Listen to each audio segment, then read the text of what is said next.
Les émotions sont probablement l'ennemi numéro 1 du croyant, et cela veut dire que les émotions éloignent le croyant de la volonté de Dieu et qu'elles peuvent faire de lui un croyant dans le royaume charnel. Restez avec nous dans Jouissez de votre vie.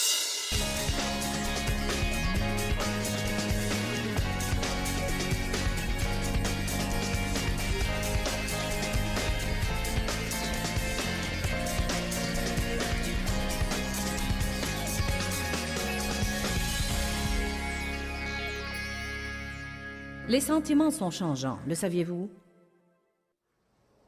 Vous dites, qu'entends-tu par changeant? Ils sont une fois d'une façon et une autre fois d'une autre façon.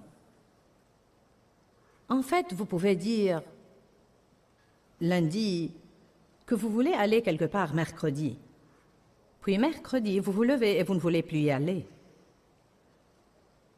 Vous pouvez vouloir une nouvelle voiture mardi et le mois prochain, vous ne voulez plus la payer. Les sentiments sont surprenants. Vous pouvez vous coucher, vous sentant d'une façon, et vous réveiller le lendemain d'une autre façon, et vous ne savez même pas ce qui est arrivé. Alléluia. Malheureusement, les sentiments et les émotions gèrent littéralement la vie de la plupart des gens.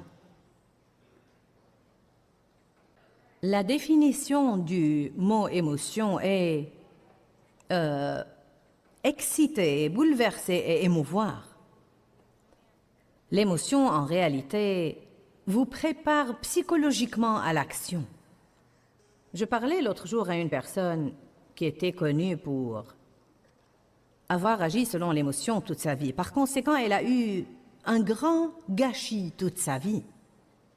Nous avons beaucoup travaillé avec cette personne les 3 dernières années pour l'aider sur plusieurs niveaux, mais aussi pour lui apprendre qu'elle ne pouvait pas prendre des décisions émotionnelles et s'attendre à avoir la moindre victoire dans sa vie. Certaines personnes sont plus émotionnelles que d'autres. Et ça revient en partie au caractère, en partie à la personnalité ou au tempérament. Mais ça peut certainement être contrôlé, car Dieu ne va jamais nous dire de faire une chose sans nous donner la capacité de la faire. Donc, cette personne étudiait et essayait de progresser à ce niveau, et elle a fait une déclaration intéressante. Elle a dit « Je peux parfois sentir mes émotions décoller et elles veulent que je monte à bord. » J'ai trouvé que c'est une bonne façon de s'exprimer. Nous devons apprendre à faire attention aux sentiments que nous avons et où ils vont en réalité et ce qu'ils essayent de faire. Et nous devons prendre notre temps pour nous rendre compte que si nous montions à bord pour les suivre, nous allons dire des choses que nous allons regretter, nous allons faire des choses que nous allons regretter, nous allons acheter des choses que nous ne voulons pas payer et prendre des engagements que nous ne voulons pas respecter. Et vraiment, notre vie va se retrouver être un très grand gâchis. Donc, nous devons absolument comprendre que les émotions, vous savez, peuvent vraiment engendrer de bons sentiments. Elles peuvent parfois nous appuyer et si vous essayez de faire quelque chose, c'est naturellement mieux d'avoir des sentiments pour vous appuyer et vous aider à le faire. Mais nous devons aussi grandir pour en arriver au point où même si les sentiments ne sont pas là, nous allons toujours faire ce qu'il faut. Amen. Bien sûr, il est évident que dans le domaine des relations, toute cette affaire de sentiments est vraiment importante. Il y a certaines personnes dans votre vie envers lesquelles vous n'allez jamais avoir envie d'être gentil. Car elles ne sont pas le genre de personnes envers lesquelles il est facile d'être gentil. Ou peut-être au moins, pour une saison, pendant que Dieu œuvre sur elles, vous n'allez pas avoir envie d'être gentil envers elles. Mais Dieu ne nous dit pas si elles ne sont pas gentilles et que vous n'avez pas envie de marcher dans le fruit de l'esprit, pas de problème. Voyez, nous devons être les mêmes tout le temps, stables tout le temps, et faire ce que nous sommes censés faire tout le temps. Watchman Nee dit que les émotions sont probablement l'ennemi numéro 1 du croyant, et cela veut dire que les émotions éloignent le croyant de la volonté de Dieu et qu'elles peuvent faire de lui un croyant dans le royaume charnel. Nous allons parler de 3 types de gens ce soir, l'homme naturel, l'homme spirituel et l'homme charnel. Nous allons commencer dans un instant, mais la Bible parle de ces 3 types de gens, l'homme naturel, l'homme spirituel et l'homme charnel. Évidemment, le désir de Dieu pour nous, c'est d'être spirituel ou de marcher selon l'esprit. Mais il y a beaucoup de croyants régénérés qui ne sortent jamais du royaume charnel, et cela veut dire qu'ils ne dépasseront jamais le royaume superficiel de faire ce qu'ils pensent, ce qu'ils veulent et ce qu'ils sentent. Je veux, je pense, je sens. Je veux, je pense, je sens. Les émotions, je crois, sont considérées comme l'ennemi numéro 1 du croyant, car quand les émotions sont bouleversées, votre esprit peut facilement être trompé sur ce que vous devez faire et ce que vous ne devez pas faire, et la conscience sera privée de son niveau normal de jugement. Je sais que c'est beaucoup dire et peut-être beaucoup penser, mais c'est aussi une déclaration de Watchman Nee qui a vraiment béni ma vie. Comme quoi, quand les émotions sont bouleversées, votre esprit est dupé. Cette personne à laquelle je parlais cette semaine et qui avait eu tant de problèmes avec les émotions a vraiment fait une chose très bête. Et quand j'ai commencé à lui en parler, elle a dit « Enfin, tu sais, j'avais l'impression que c'était de Dieu. » Mais en y regardant vraiment de plus près, c'était une chose que cette personne voulait faire, et elle voulait la faire depuis un certain temps, pour reprendre sa relation avec quelqu'un qu'elle ne devait pas fréquenter. Elle m'a entendu prêcher un message sur le pardon, et elle a décidé, sur un coup de tête à la fin de ce message, qu'elle devait appeler cette personne et lui dire qu'elle lui pardonnait. La personne ne voulait même pas de son pardon. Mais vraiment, la vérité était en fait que cette personne-là voulait revenir à cet individu, elle voulait le contacter et elle s'est servie de mon message comme un prétexte pour le faire. Savez-vous que le diable peut vous citer des Écritures? Il l'a fait avec Jésus. Donc nous avons beaucoup à apprendre sur les émotions. Amen. Car les émotions s'agitent et elles peuvent en arriver à tromper votre esprit et votre conscience sera privée de son niveau normal de jugement. Cela veut dire que votre conscience vous dit normalement ce qui est bien pour vous et ce qui n'est pas bien pour vous. Non mais vous savez, il y a une certaine façon de sentir si une chose est bonne ou si une chose est mauvaise. Mais quand vos émotions sont vraiment excitées, tout ce que vous sentez, c'est tout ce « Ah !»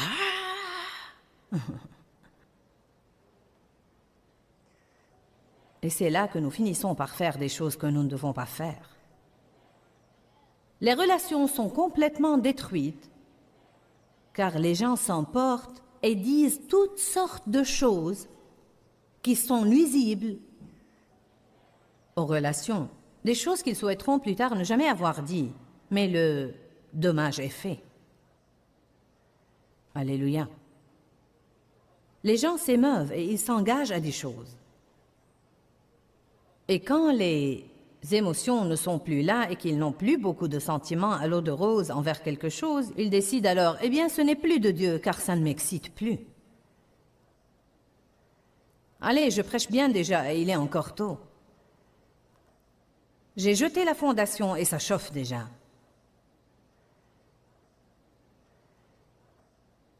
Les émotions sont l'ennemi numéro 1 du croyant. Vous dites, je croyais que le diable était mon ennemi numéro 1. Il l'est, mais il se sert de vos émotions.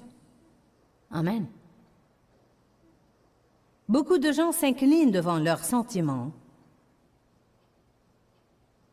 et ils passent leur vie sans jamais vivre au-delà d'elles. Vous n'allez jamais vous débarrasser de vos émotions, mais vous devez apprendre à les gérer. C'était une révélation véritable pour moi de découvrir que les sentiments font partie de la vie, que les posséder n'est pas un péché, les suivre est un péché. Je peux avoir envie de vous taper sur la tête. Vous pouvez avoir envie de vous insurger contre quelqu'un ou littéralement le saisir et le jeter à terre ou quelque chose comme ça, mais ça ne veut pas dire que vous avez la liberté de le faire. Autrefois, je pensais que j'étais une personne horrible, car si quelqu'un était impoli envers moi, je voulais lui faire du mal. Mais j'ai trouvé que cette tentation devait venir, mais que je ne suis pas censée me laisser entraîner. En fait, nous aurons des tentations, car quand quelqu'un vous fait du mal, il y a une réaction émotionnelle. Combien de vous comprennent ça? Une réaction émotionnelle. Ces sentiments montent et ils veulent sortir et faire quelque chose, mais vous devez prendre la décision de ne pas monter à bord. Non merci, je ne vais pas prendre ce train. J'ai déjà pris ce train plusieurs fois dans ma vie et je n'aime pas la destination. Quand vous avez envie de faire la mauvaise chose, vous pouvez prendre une décision. Dites tous décision. Dites discipline. Discipline veut dire choisir de faire ce qui est bien quand vous avez envie de faire ce qui est mauvais. La discipline, c'est de choisir maintenant ce dont vous allez être heureux plus tard. Pas de discipline, pas de châtiment qui est la discipline de Dieu. Toute correction sur le moment n'est pas sujet de joie, cependant plus tard, elle produit un fruit de paix et de justice pour ceux qu'elle a ainsi exercés. C'est dans Hébreux 12. Donc choisissons de faire maintenant la chose dure pour avoir la bonne chose plus tard. Dieu soit loué. Les sentiments ne vont jamais s'en aller, mais ce que nous devons apprendre, c'est de les gérer, de ne pas les suivre, de les avoir, mais de ne pas nous incliner devant eux, de les avoir, mais de ne pas les laisser nous gouverner et nous contrôler, et de ne pas nous fier à eux, comme à un Dieu dans notre vie. Je le dirai à nouveau, certains gens font de leurs sentiments un Dieu. Ils passent littéralement leur vie à suivre leurs sentiments. Ils vont à l'église s'ils en ont envie. Ils font de l'exercice s'ils en ont envie. Ils étudient et lisent s'ils en ont envie.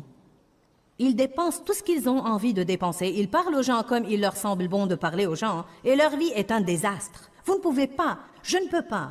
Personne ne peut suivre ses sentiments tout le temps et avoir une vie qui vaut la peine d'être vécue.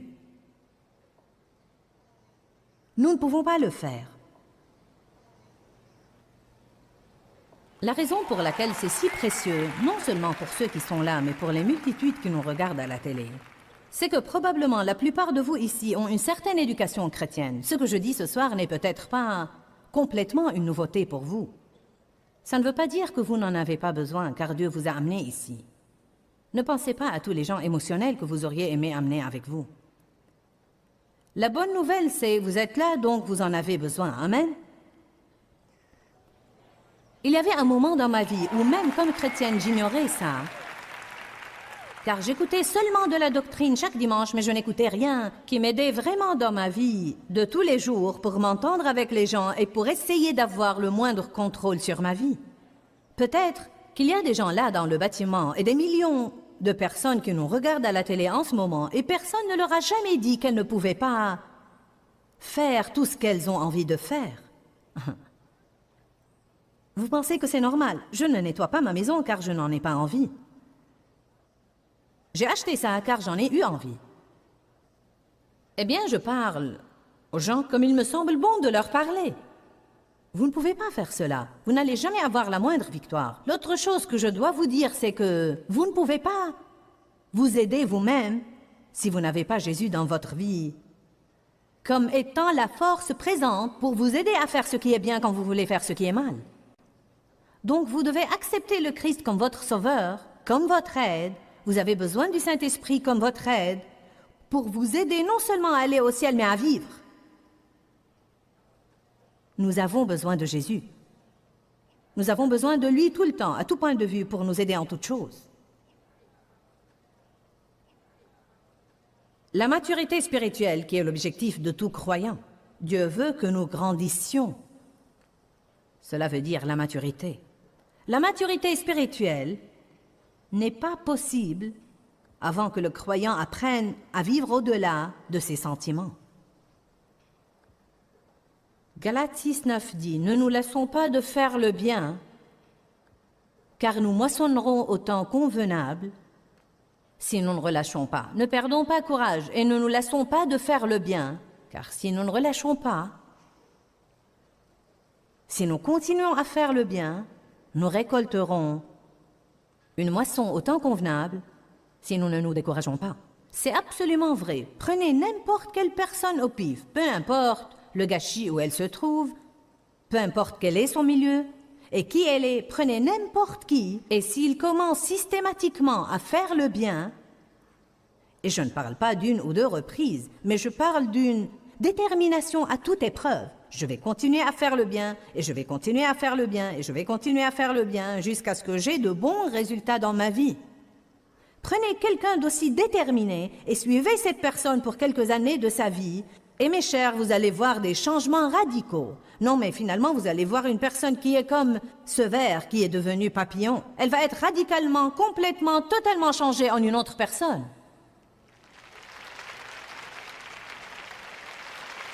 Mais ça n'arrive pas parce que vous priez la prière du pécheur.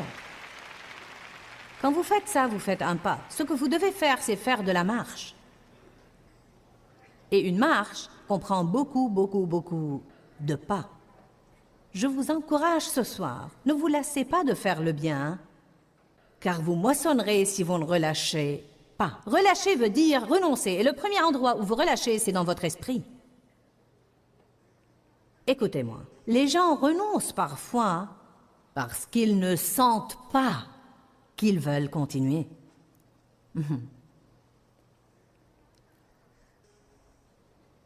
Mais je vous le dis, vous avez déjà un haut niveau de victoire quand vous commencez à dire « Tu sais quoi, peu importe ce que je sens.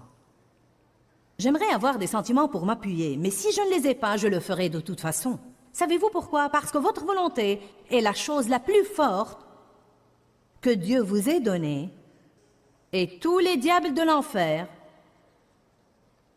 ne peuvent vous porter à faire le mal si vous accordez votre volonté avec Dieu pour faire le bien. Car quand vous et Dieu votez ensemble, le diable sort dehors.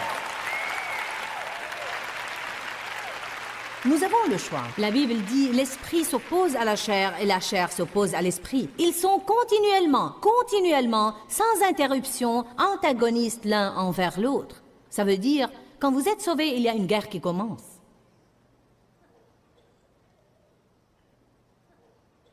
Avant d'être croyante, une personne peut pécher et ne pas avoir une guerre. Mais essayez d'être des pécheurs régénérés pour voir. Maintenant, il y a une guerre. Amen. Pendant des années, je répondais à mon mari, et j'en avais pas mauvaise conscience. Je croyais que j'étais responsable, une femme moderne. Dieu soit loué, tu ne me bousculeras pas. J'étais même une chrétienne, mais j'étais une chrétienne charnelle. Il n'y avait personne à l'époque pour me dire le genre de trucs que j'essaye de vous dire maintenant. Personne ne me tenait tête pour me dire « Écoute, tu ne peux pas suivre tes sentiments, tu ne peux pas faire ce que tu veux faire, tu ne peux pas parler aux gens comme tu as envie de le faire et plaire à Dieu. Si tu veux les bénédictions de Dieu sur ta vie, tu dois marcher dans la volonté de Dieu. » Jésus a payé le prix pour que j'aie un merveilleux héritage. Mais cet héritage ne va pas être à moi avant que je grandisse, et vous non plus. C'est à la banque. Ça m'attend en fait dans la terre promise. Mais je dois traverser le désert de la vie dans la chair et traverser le Jourdain. Savez-vous ce que veut dire Jourdain? Qui descend ou descendre? Savez-vous combien de gens sont sortis de l'esclavage de l'Égypte et qui ont traversé le Jourdain sont entrés dans la terre promise? Du groupe initial qui était sorti, qui comptait 1,5 million à peu près, 2. Pas 200, pas 2000, 2 personnes. Tous les autres sont morts là-bas. C'est vrai que plus de 2 personnes sont entrées, mais c'était des personnes qui étaient nées dans le désert. Du groupe initial qui était sorti de l'Égypte, 2 personnes sont entrées dans la terre promise. Stupide, stupide, stupide, stupide, stupide.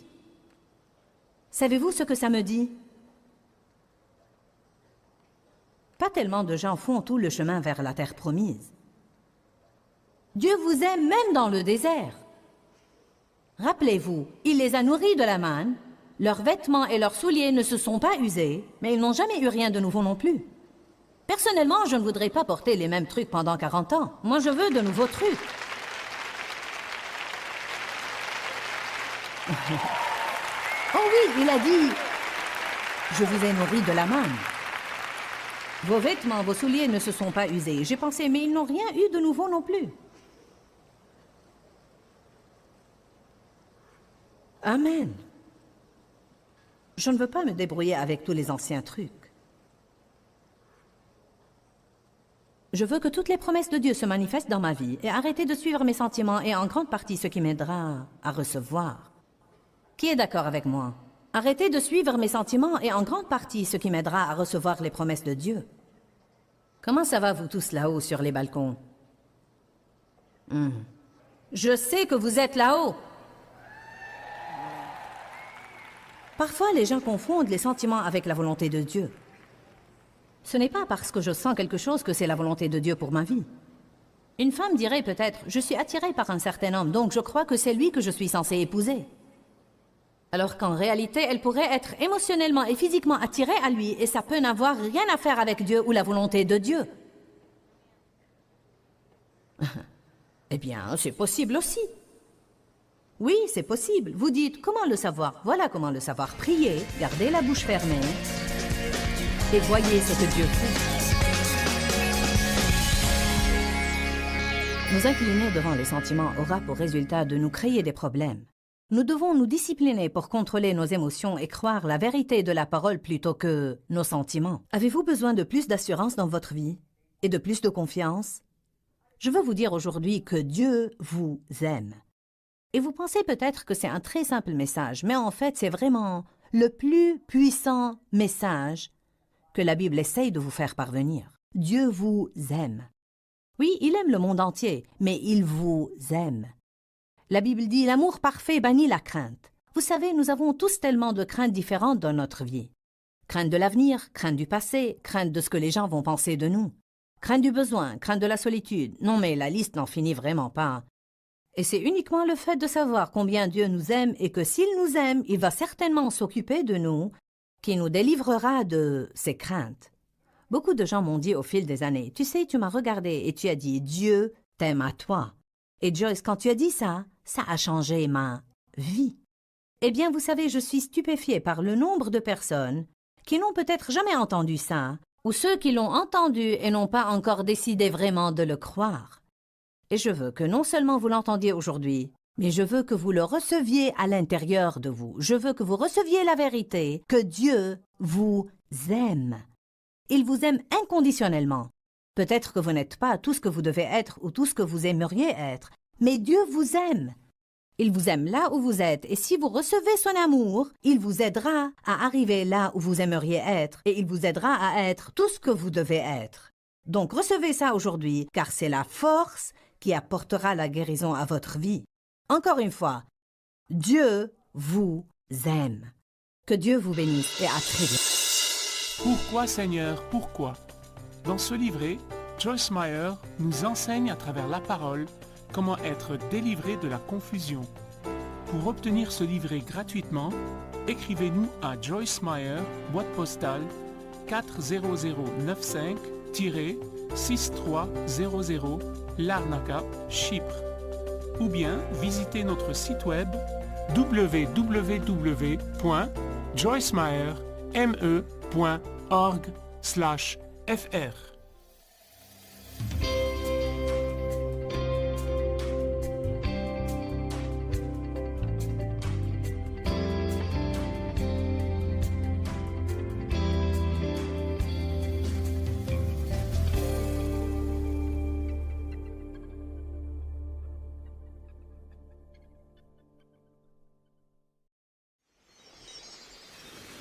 Une décision de qualité veut dire « je vais décider » et même quand vient la douleur, je ne vais pas changer ma décision. Restez avec nous dans Jouissez de votre vie.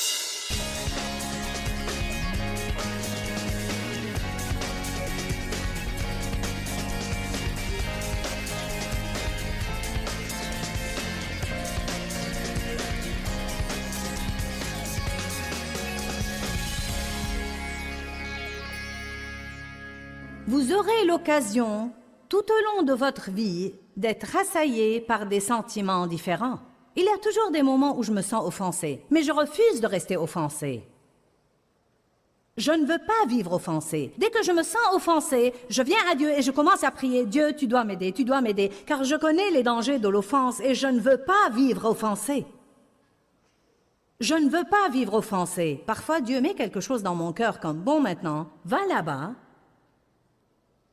et sois gentil avec la personne qui t'a offensé. Ou peut-être il dira, va et dis-lui, écoute, si je t'ai offensé, je voudrais m'excuser. Mais voyez, si vous voulez vraiment vivre de l'autre côté de l'offense, vous devez ravaler votre fierté qui est stupide pour commencer, et vous devez, par un choix et non par un sentiment, et vous devez par un choix faire tout ce que vous devez faire pour avoir ce qui est bien dans votre vie. Et quand vous faites ça, vous grandissez et vous avez les douleurs de croissance. Mais de l'autre côté de ça, il y a la terre promise. Vous me comprenez? Vous vous disputez avec votre époux ou un de vos enfants ou un ami ou quelqu'un dans la famille et, à votre avis, il doit venir s'excuser auprès de vous pour avoir manqué de respect à votre égard. Mais ils ne viennent pas.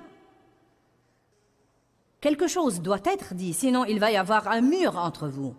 Et vous le savez, car même si vous les voyez, c'est comme, eh bien, quelqu'un doit dire quelque chose et ils ne disent rien. Qui fera le premier pas? Le plus fort dans le Seigneur. Vous êtes celui qui veut faire la volonté de Dieu et vous tenez tellement à faire la volonté de Dieu que si besoin est, vous ravalerez votre fierté 15 fois par jour plutôt que de rester en conflit. Ce n'est pas facile. Rester dans l'esclavage non plus. La Bible parle de 3 types de gens. Elle parle de l'homme naturel et comment agit l'homme naturel. Elle parle de l'homme spirituel et comment l'homme spirituel discerne tout. L'homme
ne comprend absolument pas l'homme spirituel, et c'est très vrai.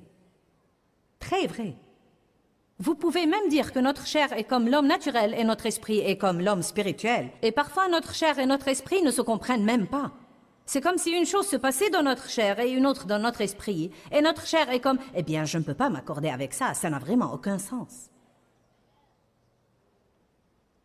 Pourquoi devrais-je? Pourquoi devrais-je donner quelque chose à cette personne qui m'a blessé? Ça n'a vraiment aucun sens. Pourtant, Dieu a un plan si nous suivons son discernement.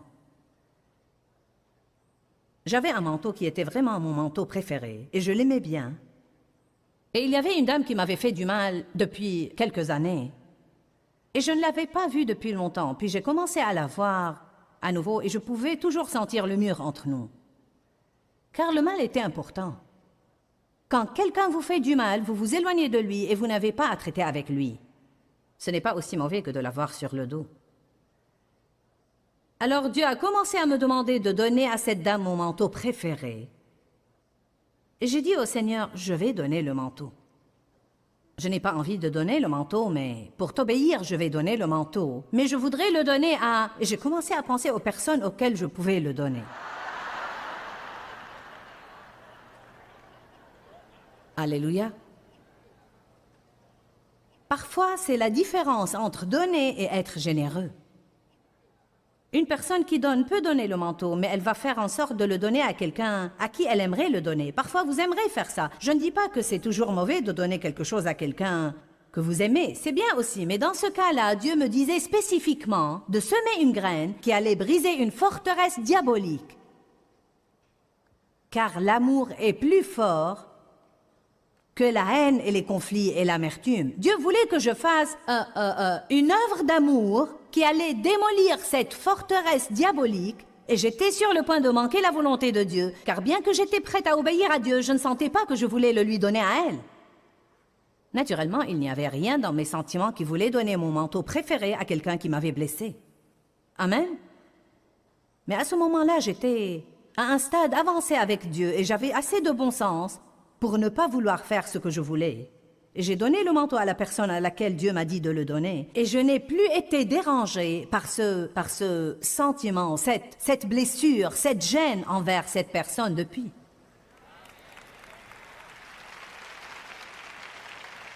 Il y a beaucoup de liberté et de victoire que nous pourrions avoir et que nous n'avons pas si nous voulons bien être obéissants à Dieu. Mais parfois, être obéissant à Dieu veut dire vivre de l'autre côté de nos sentiments. Que de fois, nous ne nous excusons même pas auprès de quelqu'un car nous n'en avons pas envie. J'ai l'impression qu'il doit me dire quelque chose. Il ne s'agit pas de nos impressions, il s'agit de ce que Dieu dit. L'homme naturel est celui qui n'est pas sauvé, n'est pas régénéré, est sans esprit, n'apprécie pas la parole, marche selon la chair, fait exactement ce qu'il veut, ce qu'il pense et ce qu'il sent. L'homme spirituel est régénéré.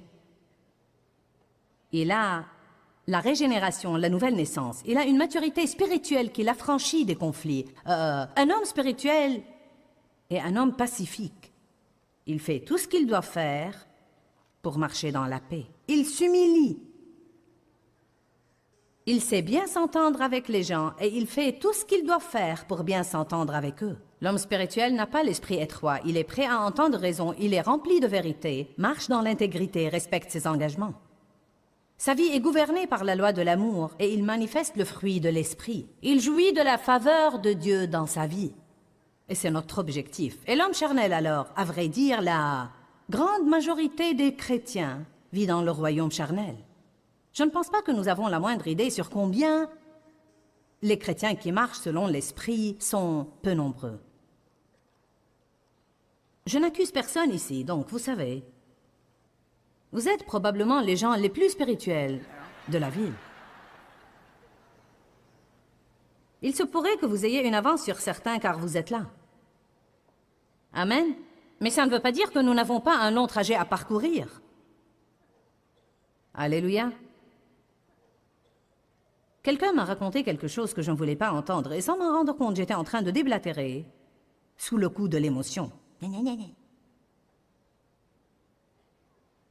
Ça avait quelque chose à faire avec l'argent et en l'espace de 10 minutes, moi qui croyais avoir une certaine somme d'argent, j'ai trouvé que j'en avais une autre parce que nous allons avoir à payer quelque chose que je ne m'attendais pas à avoir à payer. Alors j'ai rouspété. Avant de m'en rendre compte, j'accusais quelqu'un d'autre de quelque chose. Et pendant que je le faisais, je savais que j'agissais stupidement. Au moins, c'est du progrès que de savoir que vous dites des stupidités. Non, mais j'ai...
pour tant d'années et je ne savais même pas que j'étais stupide. C'est vraiment pénible d'agir stupidement et de penser « je suis stupide ». Qui a eu une crise de stupidité aujourd'hui? Mais au moins, Dieu soit loué. Je l'ai bien dit de ma bouche, puis quand quelqu'un a dit quelque chose, j'ai dit « tu sais quoi, j'agis stupidement ». Je déblatère là, car j'ai été déçu d'apprendre cette nouvelle.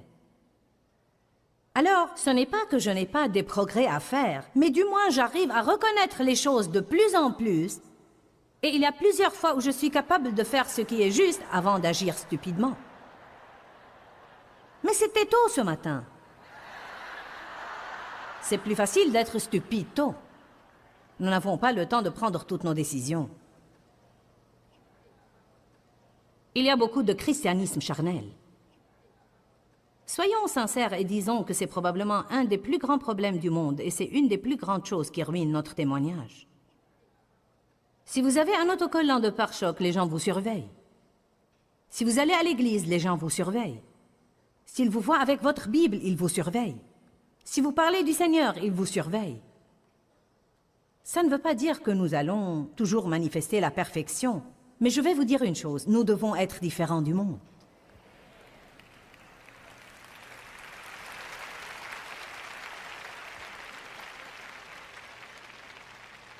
Un homme charnel est quelqu'un qui est né de nouveau, il est régénéré, mais il vit comme s'il ne l'était pas. C'est un croyant avec des manières puériles. Il est jaloux, tortueux, un chrétien immature qui vit pour l'opinion des gens ou pour ce que les gens pensent plutôt que pour la volonté de Dieu. Il aime plaire davantage aux gens qu'à Dieu. Il boude, s'apitoie sur lui-même. Jaloux, envieux, déclenche les disputes. Il est gouverné par l'entêtement et les émotions. 1 Corinthiens 13, 11, nous allons le mettre sur le rétroprojecteur. Lorsque j'étais enfant, je parlais comme un enfant, je pensais comme un enfant, je raisonnais comme un enfant. Mais lorsque je suis devenu homme, j'ai mis fin à ce qui était propre à l'enfant. Je crois que nous devons tous en arriver à un point dans notre vie où nous prenons une décision. D'accord, Dieu, je décide d'en finir avec ces sottises. Je sais que je vais avoir besoin d'aide et que ça ne va pas disparaître du jour au lendemain, mais je déclare la guerre à la vie charnelle. Je déclare la guerre. Je décide ce soir, Dieu, de ne plus marcher selon mes sentiments pour le restant de mes jours. Je veux vivre de l'autre côté d'eux. La première chose que toute personne doit faire pour faire des progrès dans ce domaine, c'est de décider. Certains de vous ont déjà décidé, mais peut-être qu'ils ont besoin de prendre une décision de qualité ce soir. Une décision de qualité veut dire « je vais décider et même quand vient la douleur, je ne vais pas changer ma décision ». Une personne qui ne prend pas une décision de qualité prend une décision et dès que ça devient dur, elle change sa décision. Pourquoi devrais-je faire ce qu'il faut? Personne ne le fait.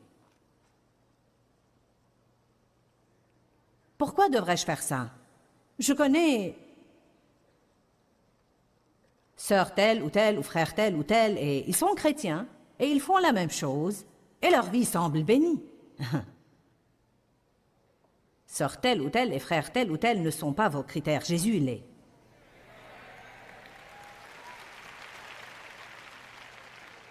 Bon, maintenant, je veux vous parler pour quelques minutes au sujet de croire la vérité plutôt que vos sentiments. Servez-vous le Dieu de la Bible ou le Dieu de vos sentiments? Croyez-vous la Bible ou croyez-vous ce que vous sentez? Vous allez me dire, je crois la Bible. Dieu soit loué, je crois la Bible. Oh oui? Bon, eh bien, faisons une petite enquête rapide, là.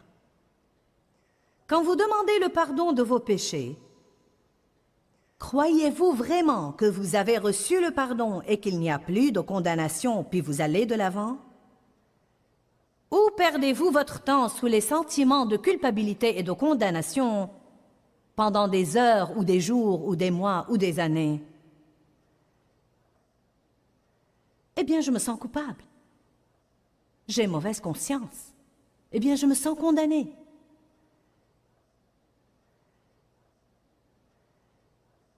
Savez-vous ce que nous faisons en nourrissant ces sentiments de culpabilité et de condamnation? Nous essayons de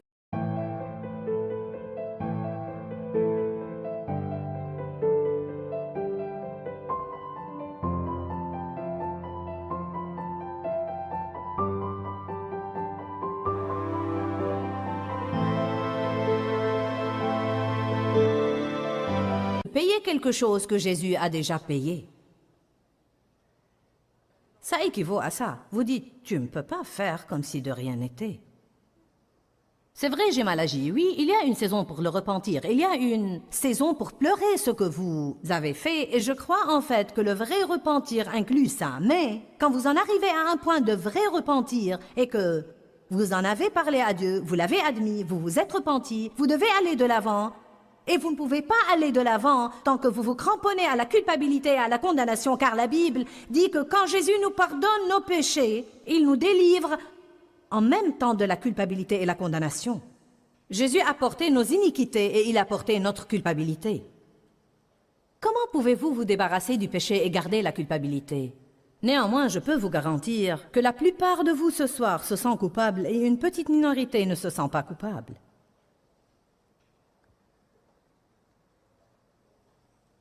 Combien de vous ont le problème d'avoir mauvaise conscience tout le temps? Qui se sent vaguement coupable tout le temps? Mon Dieu, j'ai combattu ça, et combattu ça, et combattu ça, et combattu ça. Vous dites, comment l'as-tu surmonté? J'ai dit, je ne vais absolument pas vivre comme ça. J'ai commencé à étudier la culpabilité et la condamnation. J'ai lu toutes les Écritures. Je veux dire que je les ai tellement lues que je les ai apprises par cœur. Et quand cet esprit stupide de culpabilité commençait à essayer de s'agripper à moi, je disais, il n'y a point de condamnation pour ceux qui sont en Christ. J'ai fait ce que je peux faire. J'ai confessé, je me suis repenti. Vous devez répondre au diable. Ne restez pas là pour le laisser vous remplir la tête d'absurdité. Vous devez ouvrir la bouche et répondre. Quand vous vous repentez et vous demandez à Dieu de vous pardonner et vous vous sentez toujours coupable, à ce moment-là, vous devez dire: je suis la justice de Dieu en Christ, je me suis repenti, j'ai demandé à Dieu de me pardonner, j'ai confessé et il n'y a plus de condamnation. Jésus a porté mon péché, il a porté ma culpabilité et je ne vais pas vivre comme ça. Vous dites, j'ai essayé ça et ça n'a pas marché. Faites-le à nouveau, et faites-le à nouveau, et faites-le à nouveau et à nouveau, et faites-le jusqu'à ce que le diable en ait tellement ras-le-bol de vous entendre qu'il va se taire.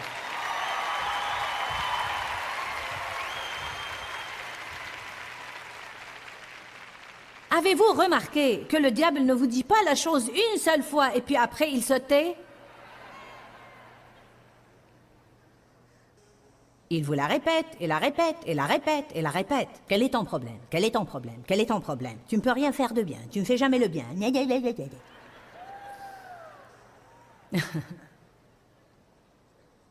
1 Jean 1,9 dit que si nous admettons nos péchés et les confessons, qu'il est fidèle et juste pour nous pardonner tous nos péchés et nous purifier complètement de toute iniquité. 1 Jean chapitre 2 verset 1 dit: mes petits enfants, je vous écris ces choses afin que vous ne péchiez point. Mais si quelqu'un vient à pécher, nous avons un avocat, Jésus-Christ le juste, qui a payé nos péchés. Et si ça ne vous suffit pas, allez lire Hébreux chapitre 10, où il dit que l'ancienne loi ne peut jamais ôter les sentiments de culpabilité, que tout ce qu'elle fait, c'est les dissimuler, mais que nous avons une nouvelle alliance, que son sang a été répandu et qu'il nous a pour toujours complètement purifiés de toute iniquité. J'aime la Bible amplifiée. Pour toujours complètement purifiés. Eh bien, je me sens coupable. Oh. Certains disent toujours, mais je sens, mais je sens, mais je sens, mais je sens. Et tout ce que vous devez faire, c'est arrêter de croire ce que vous sentez et commencer à vous rendre compte que la vérité va l'emporter sur ce que vous sentez si vous exaltez la vérité et non pas vos sentiments. Et si vous parlez de la vérité et non pas de vos sentiments, nous parlons de ce que nous sentons plus que n'importe quoi d'autre. Je sens que personne ne m'aime. Je sens que Dieu ne m'aime pas. Eh bien, combien d'écritures dois-je vous citer pour vous convaincre qu'il vous aime? Non, mais partout dans la Bible, dans Romains, Éphésiens 1, Éphésiens 3, 1 Jean 4, vous savez, 1 Jean 4, versets 7 à 12, 1 Jean 4, 16, 18 et 19, etc., etc., etc. Dieu vous aime, il vous aime, il vous aime, il vous aime. Car Dieu a tant aimé le monde qu'il a donné son Fils unique afin que quiconque croit en lui ne périsse point, mais qu'il ait la vie éternelle. Dieu est amour, il ne peut que nous aimer. Voici ce qu'est l'amour. Ce n'est pas nous qui avons aimé Dieu, c'est lui qui nous a aimés. Bien-aimés, si Dieu nous a ainsi aimés, nous devons aussi aimer les autres. L'amour de Dieu est répandu dans nos cœurs par le Saint-Esprit. Paul a prié pour l'Église, pour que vous compreniez la hauteur, la profondeur, la longueur et la largeur de l'amour que Dieu a pour vous et que vous ressentiez cet amour vous-même. L'amour parfait bannit la crainte, etc., etc., etc. Dieu nous aime.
Vous dites, si seulement je connaissais les Écritures comme toi, savez-vous comment je les ai eues à l'intérieur de moi? Quand j'avais du mal à croire que Dieu m'aimait à moi, je m'asseyais et les lisais, et je copiais même les Écritures à la main, sur des carnets. Et quand le diable m'assaillait, j'allais chercher mon carnet et je jetais un coup d'œil sur mes Écritures, et je les citais à voix haute. Je disais peut-être 100 fois par jour de ma propre bouche, Dieu m'aime à moi, Dieu m'aime à moi, Dieu m'aime à moi.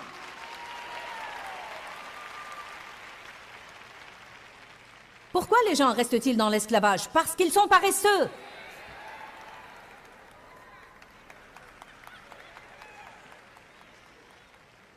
J'espère que Joyce est une file de prière et qu'elle impose les mains sur moi. Je ne vais pas le faire, je vais aller me coucher.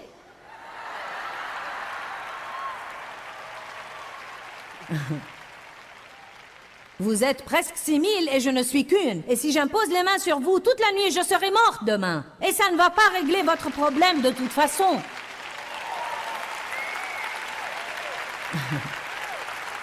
J'ai fait ça pendant des années. J'ai failli me tuer à rester après les réunions et à imposer les mains sur 1000 personnes ou 1500 personnes. Et vous savez quoi? Oui, ça aide. La prière nous aide. Et l'onction est transmissible. Mais cette salle est pleine de l'onction en ce moment. Vous écoutez ce dont vous avez besoin. La parole nous affranchit. Pourquoi les gens ne s'affranchissent pas? Parce qu'ils ne veulent pas jouer leur rôle.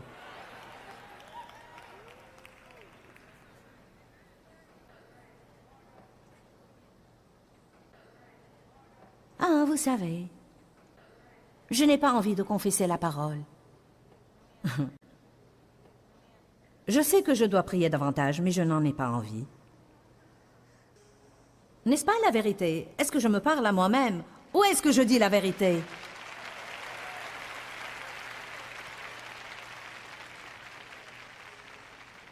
Je ne saurais même pas vous dire combien de fois dans ma vie j'ai dit Dieu m'aime, Dieu m'aime. Savez-vous ce qui est arrivé? Un jour, ceci s'est transféré de ma tête à mon cœur. Maintenant, je peux vous dire que Romains 8 est une réalité dans ma vie. Rien ne pourra jamais nous séparer de l'amour de Dieu manifesté en Jésus-Christ, ni les hauteurs, ni les profondeurs, ni ce qui est imminent, ni ce qui est menaçant, ni les épreuves, ni les tribulations. Rien ne pourra jamais me séparer de l'amour de Dieu qui est manifesté en Jésus-Christ. Peu importe le problème que je pourrais avoir, je ne dis jamais à Dieu, « Eh bien, tu ne m'aimes pas. »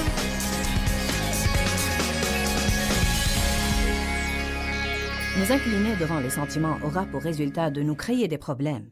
Nous devons nous discipliner pour contrôler nos émotions et croire la vérité de la parole plutôt que nos sentiments. Avez-vous besoin de plus d'assurance dans votre vie et de plus de confiance? Je veux vous dire aujourd'hui que Dieu vous aime. Et vous pensez peut-être que c'est un très simple message, mais en fait, c'est vraiment le plus puissant message que la Bible essaye de vous faire parvenir. Dieu vous aime. Oui, il aime le monde entier, mais il vous aime. La Bible dit « L'amour parfait bannit la crainte ». Vous savez, nous avons tous tellement de craintes différentes dans notre vie. Crainte de l'avenir, crainte du passé, crainte de ce que les gens vont penser de nous. Crainte du besoin, crainte de la solitude. Non, mais la liste n'en finit vraiment pas. Et c'est uniquement le fait de savoir combien Dieu nous aime et que s'il nous aime, il va certainement s'occuper de nous, qui nous délivrera de ces craintes. Beaucoup de gens m'ont dit au fil des années, « Tu sais, tu m'as regardé et tu as dit, Dieu t'aime à toi. » Et Joyce, quand tu as dit ça, ça a changé ma vie. Eh bien, vous savez, je suis stupéfiée par le nombre de personnes qui n'ont peut-être jamais entendu ça, ou ceux qui l'ont entendu et n'ont pas encore décidé vraiment de le croire. Et je veux que non seulement vous l'entendiez aujourd'hui, mais je veux que vous le receviez à l'intérieur de vous. Je veux que vous receviez la vérité, que Dieu vous aime. Il vous aime inconditionnellement. Peut-être que vous n'êtes pas tout ce que vous devez être ou tout ce que vous aimeriez être, mais Dieu vous aime. Il vous aime là où vous êtes, et si vous recevez son amour, il vous aidera à arriver là où vous aimeriez être, et il vous aidera à être tout ce que vous devez être. Donc recevez ça aujourd'hui, car c'est la force qui apportera la guérison à votre vie.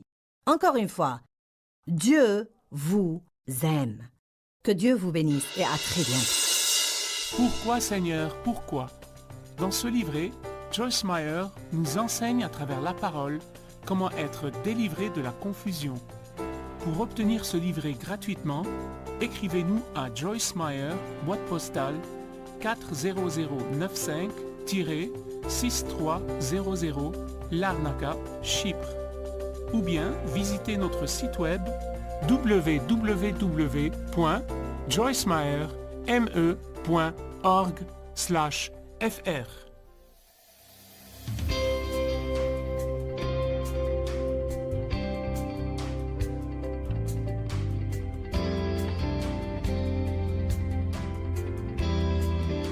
Step 1, wake up early, gonna rise with the sun. Step 2, get some good, some food in you. Step 3, think real hard about what you wanna be. Step 4, everybody just do your thing. Wake up, today's gonna be a good day. Wake up, today's gonna be a good day. Wake up, today's gonna be a good day. Wake up, today's gonna be a good day. Wake up, today's gonna be a good day. Wake up. Today's gonna be a good day. Wake up. Today's gonna be a good day. Wake up. Today's gonna be a good day. Yo, set your affirmations, aspirations. I got shit to do, the aftermath of preparation. Good food, good mood, blood in circulation. One step at a time, yeah, that's how you make it. Set a goal you control and the steps you take them. I try to pick one thought, have some concentration. And if I make a mistake, it's called education. I try to do this every day, call it replication. Wake up, today's gonna be a good day. Wake up, today's gonna be a good day. Wake up, today's gonna be a good day. Wake up, today's gonna be a good day. Wake up, today's gonna be a good day. Wake up, today's gonna be a good day. Wake up. gonna be a good day. Wake up, today's gonna be a good day. So life ain't easy, yo, I think there's a reason though. Ups and downs, just like every different season, yo. Sometimes I'm high, other times I'm barely breathing, though. I always gotta fight and hide from the demons, yo. Negative thoughts are poison, they rot. Head full of flies, so here come the clouds. They'll never stop unless I can swap all the bad for the good in my head when I'm lost. Yeah, so I'ma fake it till I make it. Positive thoughts are overtaken, I got patience. One day at a time is how you operate a cadence. A flow, you grow, you show yourself a foundation. Stay away from all the shit that causes temptation. I know that I like to do it cause it's sensation. I live my life in my head like a narration. Don't expect greatness, do my best, man, I'll take it. Wake up, today's gonna be a good day. Wake up, today's gonna be a good day. Wake up, today's gonna be a good day. Wake up, today's gonna be a good day. Wake up, today's gonna be a good day. Wake up, today's gonna be a good day. Wake up, today's gonna be a good day. Wake up.